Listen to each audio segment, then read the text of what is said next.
Steph Curry just got done putting on an absolute show for the Olympics, but now it's time to wake up and get back to training camp with the rest of his team.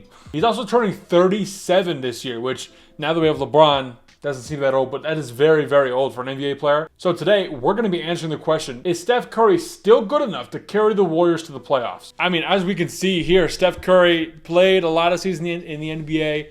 He's turning 37 this year in March. And we have the peak right here with Steph Curry, and he's been kind of on the down. And so 2022 in the championship when he won, he technically was still on the down, but he's not going out without a fight. I mean, he's not like plummeting down here like we're not seeing. There's some other like NBA guys that, right before they retire, they just like tank off and they just die.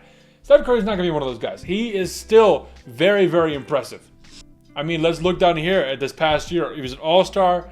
Clutch Player of the Year, averaged 29, 6, and 6 on just under 50, 40, 90, which is very impressive, especially for a guy who's turning 37 this season. Now, I crunched some numbers to find Steph Curry's per 36 in the Olympics.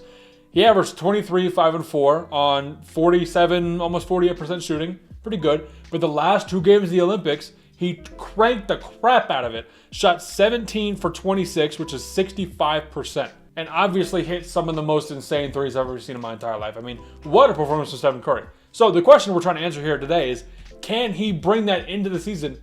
And will that mean anything for the Warriors? Is that going to help them at all? Stephen Curry is obviously one of the GOATs, one of great Hall of Famer. I have him currently top 10 all time. I mean, 4 championships, 2 MVPs. One of them, first unanimous, greatest shooter of all time. Resume speaks for itself. Once again, he's turning 37. Can he actually still play? And what do the Warriors look like? Well, I'll tell you what they should have looked like and what they could have looked like. They tried to make moves for Lauri Markkanen and Paul George last year.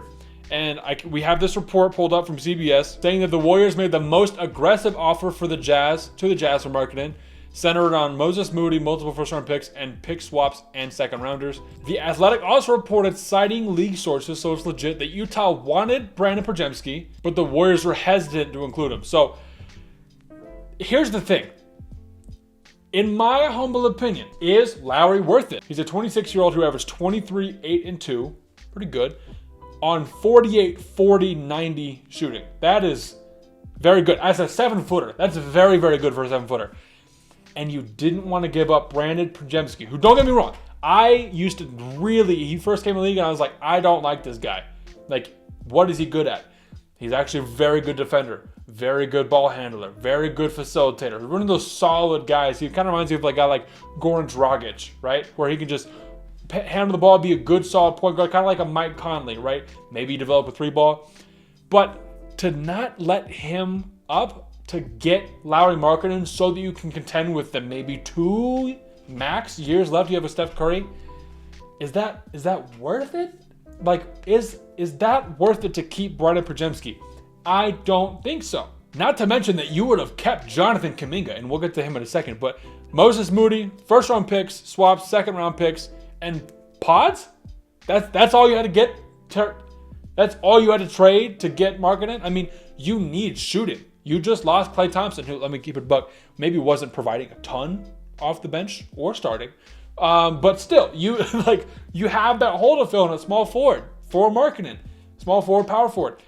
I don't know why they didn't do that. Anyways, Markkanen's still yet to be moved. He had a contract agreement with the Jazz, so he stayed put.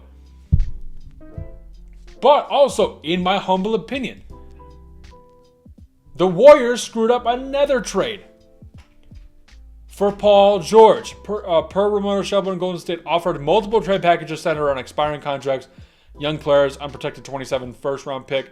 However, the team was hesitant to include former lottery pick Jonathan Kuminga in any deal. Now we have the opposite effect. Because you have to give up Jonathan Kuminga. You didn't have to give up both guys in any deal. So the fact that you could have traded away Kuminga for a guy who plays his position, maybe he's a little more aging, but he's still okay. That's coming from a Clippers fan. It's very nice of me to say, based off the situation that went down. I don't want to talk about it. Check out the video if you want.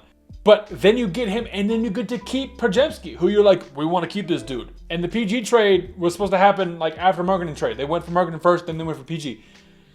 So it just doesn't make sense. You have Stephen Curry, he just showed you he could ball out on a good team. And then you don't get anyone to go get him? Like, how does that make sense to me? I just am not understanding why they didn't try to build around. And because this is contenders or pretenders, if you weren't aware, is what I'm doing on the channel at the moment. I have to give the Warriors pretenders. I mean, they're literally like actively not wanting to go and compete. So I can't have them be in the contender situation. They're in the exact same spot as I put the Nuggets a couple of videos ago, where I'm like, hey, the Nuggets have this one guy who's like really freaking good, but then they let KCP go. They signed Russell Westbrook, where it's like, you could have saved that money and got KCP back. Kept your championship core, right? And they're like middling. I mean, some teams like the Suns go all in on superstars and no depth, and that might work for them. And then there's other teams like the Mavericks who, yeah, they have Luke and Kyrie, but then they got a lot of depth. The Nuggets and the Warriors have both of those. A superstar, like one guy, and then no depth. Like nothing to help out. And that is not going to survive in the West. Like the Warriors are basically just giving up, saying, hey, Steph, next 2 years or however long it is until you retire, we're just going to kind of coast and chill out because we don't really have the pieces to compete.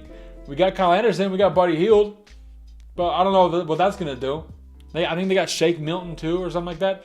It just didn't seem like enough bolstering of the roster to really let them go forward, especially when there's teams who are now competing for the playoffs that weren't last year, like the Grizzlies. And in my, once again, humble opinion, the Spurs. The Spurs, I think, could make the playoffs. So then there's the teams like the Thunder who got way better. The Clippers got a little bit worse. Maybe, if you want to look at it that way. PG, yeah, who cares? Mavericks, Timberwolves, Nuggets are still not like a pushover, right? Pelicans are always going to be fighting. They got DeJounte Murray. So the Warriors, the fact that they didn't do anything kind of shows me that, hey, Steph's kind of done. And we could see him out in the next year or two. And he's not competing for anything, I don't think they're going to make the playoffs.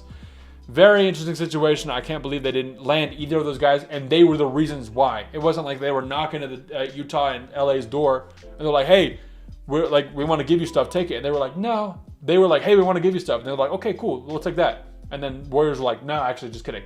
Two times to get another running mate for Stephen Curry to just have a last push. I thought PG would have been great, but PG had the option, I guess. I guess he had a say in the trade. That didn't happen. Markkanen, he's cool. I don't know why the Jazz kept him. Like, he's great, but the Jazz aren't even doing anything either. So I don't know why he wouldn't get assets back to build forward like the Nets did with Mikal Bridges. That's basically a similar scenario. Let him go, get a lot of picks. Both teams are pretty happy. So I just don't know what was going on there. Anyways, all things considered, Steph Curry is still one of the best players in the league. I'd say top 10 still. Can go out and maybe average 30, maybe 50, 40, 90, go crazy, just putting up numbers. He can do that. Will it lead to winning? I don't really know. We're going to have to find out. But yeah, that's my take. That's all we got for today. We out.